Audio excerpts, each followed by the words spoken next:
Bonjour à tous et à toutes. Tiskoules Shanim Rabot, Neimot Vetovot. Eh bien, au lendemain de Yom Kippour et à la veille de cette fête de Sukkot, Abba Aleinu Letova, Bezrat Hashem, eh bien, il y a lieu de se poser une question fondamentale. Lorsqu'on regarde dans la paracha de Hémor, l'ordre chronologique des fêtes de Tishré, eh bien, on s'aperçoit que au lendemain, plus ou moins au lendemain de Kippour, la Torah réclame de nous de construire des cabanes, des soukhot, dans lesquelles nous allons vivre en quelque sorte, nous allons résider durant 7 jours. Seulement, lorsque on analyse la raison pour laquelle Akadosh Baruch Hu nous ordonne de résider dans ces soukhot, eh bien, là, la Torah nous dit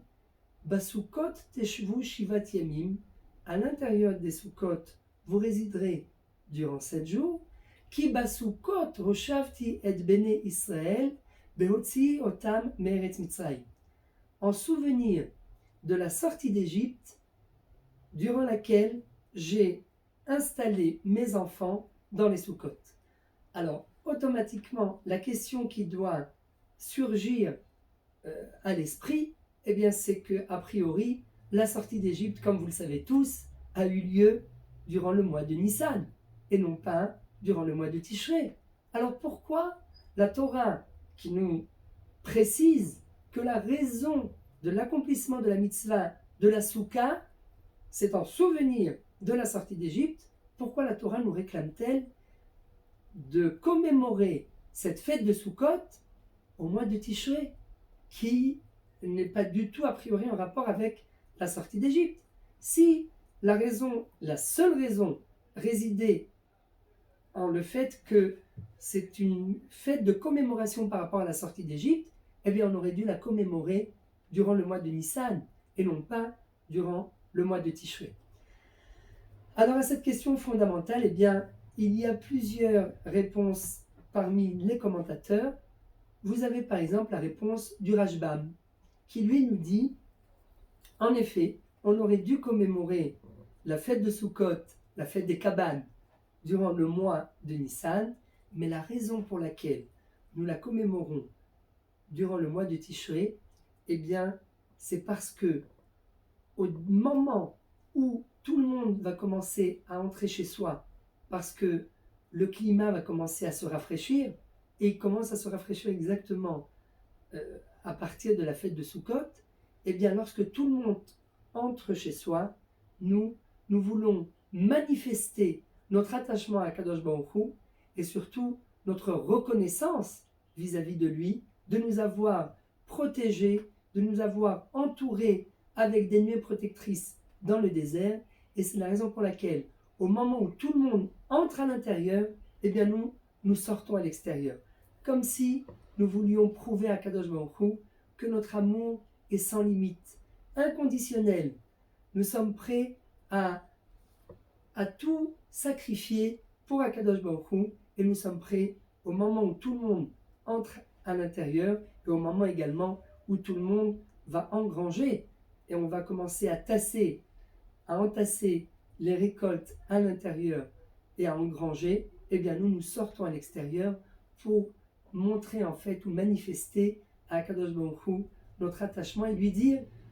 eh bien tout ce que nous possédons, tout vient de toi. Tout ce que nous avons, nous sommes conscients que ça vient de toi. Ça, c'est la première raison d'après le Rashbam.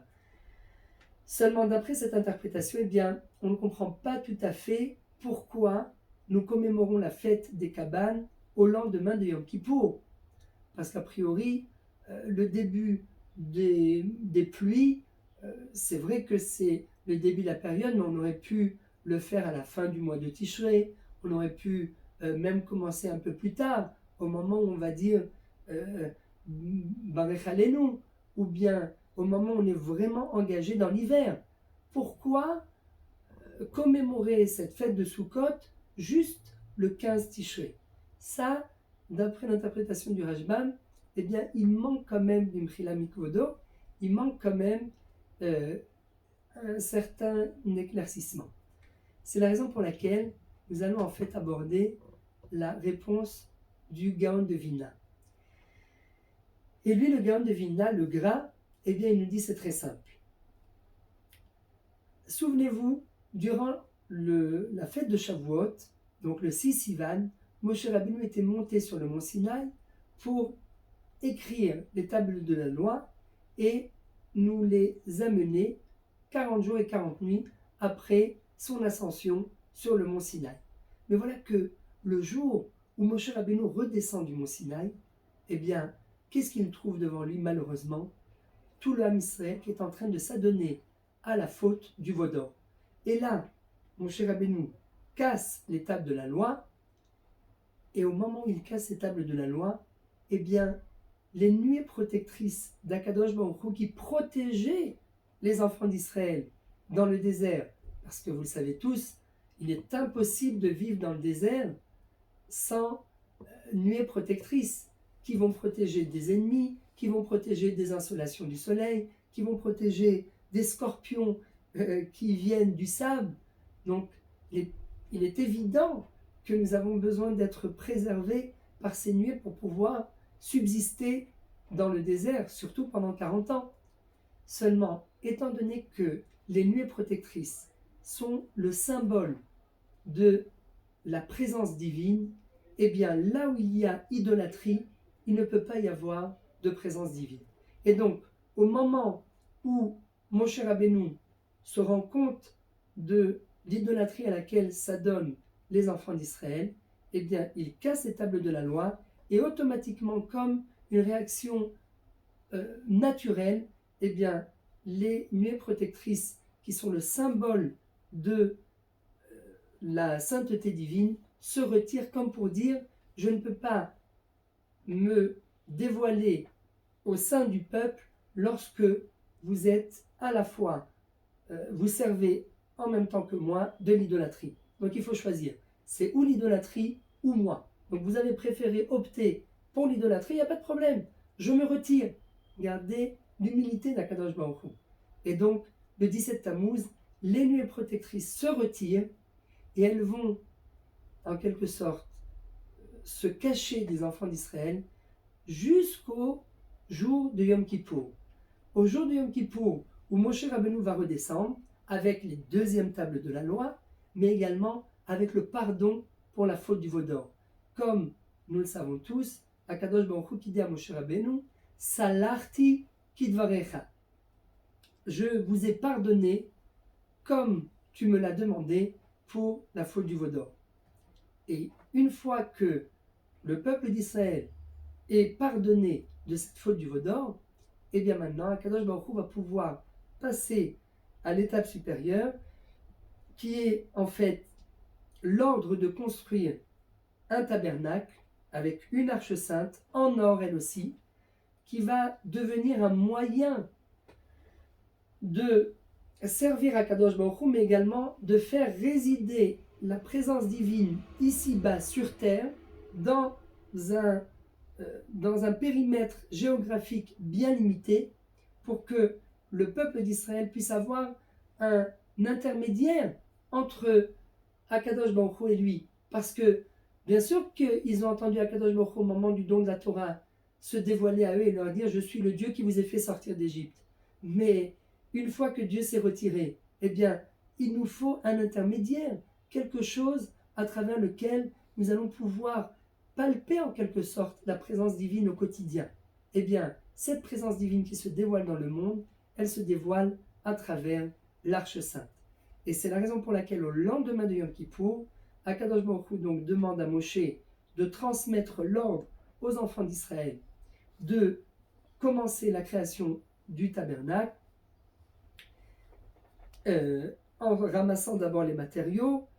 pendant les journées qui séparent Yom Kippour de la fête de Sukkot. Et voilà que le jour J où vont redescendre les nuées protectrices pour entourer le peuple d'Israël, pour le protéger, comme c'était le cas 60 jours avant, ou plus exactement 120 jours avant le jour du 17 Tammuz, eh bien, ces nuées protectrices vont revenir le jour même du 15 Tishrei, qui est la date de la fête de Sukkot. Et c'est ce que nous disons dans la paracha de Haazinu, Yesovevenu yevonenehu, yitzerenu keishon eno. Je vous ai, Yesovevenu, je vous ai entouré, yitzerenu, je vous ai protégé,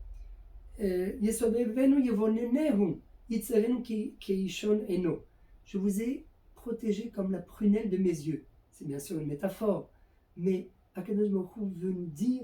qu'il nous aime tellement, il est tellement attaché à nous, qu'il nous a protégés par l'intermédiaire de ces nuées protectrices, comme s'il gardait un joyeux, comme s'il faisait attention à la prunelle de ses yeux. Et donc, c'est la raison pour laquelle nous ne commémorons pas la fête de Sukkot durant le mois de Nissan, alors que le but et la finalité de cette fête de Sukkot, c'est de rappeler les bienfaits d'Akadosh Baruch Hu qui nous a protégés et préservés dans le désert au moment de la sortie d'Égypte et durant 40 ans. Eh bien, nous n'allons pas commémorer cette fête durant le mois de Nissan, tout de suite après Pessah, mais au lendemain de la fête de Yom Kippour, le jour même où les nuées protectrices sont redescendues sur terre et ont envoûté et entouré de nouveau le peuple d'Israël le jour de Sukkot, le 15 Tishrei. Donc, maintenant, on comprend beaucoup mieux, d'après cette explication du Gaon de Vilna, pourquoi nous commémorons la fête des cabanes le 15 Tishrei, car on commémore le retour des nuées protectrices sur terre au lendemain du Yom Kippour et au lendemain du pardon de la faute du veau d'or par Akadosh Baruch Hu vis-à-vis des enfants d'Israël. Donc, en fait, il ne nous reste plus qu'une chose à faire. Nous disent les Chachamim, ce n'est pas seulement la commémoration d'un événement historique passé, mais c'est chaque année, le soir du 15 Tishrei, la même lueur, la même lumière, la même sainteté qui descend à l'intérieur de chacune des cabanes d'entre nous à travers ce srach, à travers ce toit qui est fabriqué de matériaux naturels qui a priori n'ont aucune spécificité. Eh bien non, on a pris quelque chose qui pousse de la terre, on se sert de matériaux naturels pour commémorer les nuées protectrices qui nous entouraient dans le désert, et à travers cela, eh bien chaque année, à notre époque, comme à l'époque des enfants d'Israël, au moment de la sortie d'Égypte, eh bien nous allons mériter de faire descendre la présence divine à l'intérieur de notre soukha, et c'est ce qu'on appelle Tzila de Me'emuta. C'est l'ombre de la Emouna,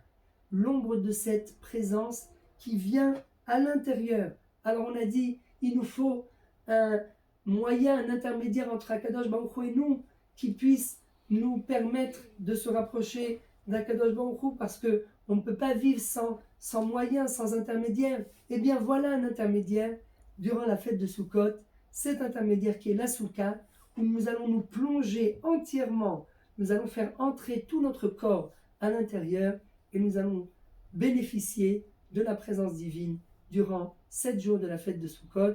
Bezrat Hashem, en souvenir de la présence divine qu'ont vécu nos ancêtres en sortant d'Égypte, et Bezrat Hashem, que cette présence divine qui va nous accompagner durant ces 7 jours de Sukkot, eh bien, qu'elle puisse continuer à nous accompagner durant toute l'année. V'chaim tovim shalom, toda rabba v'chag sameach.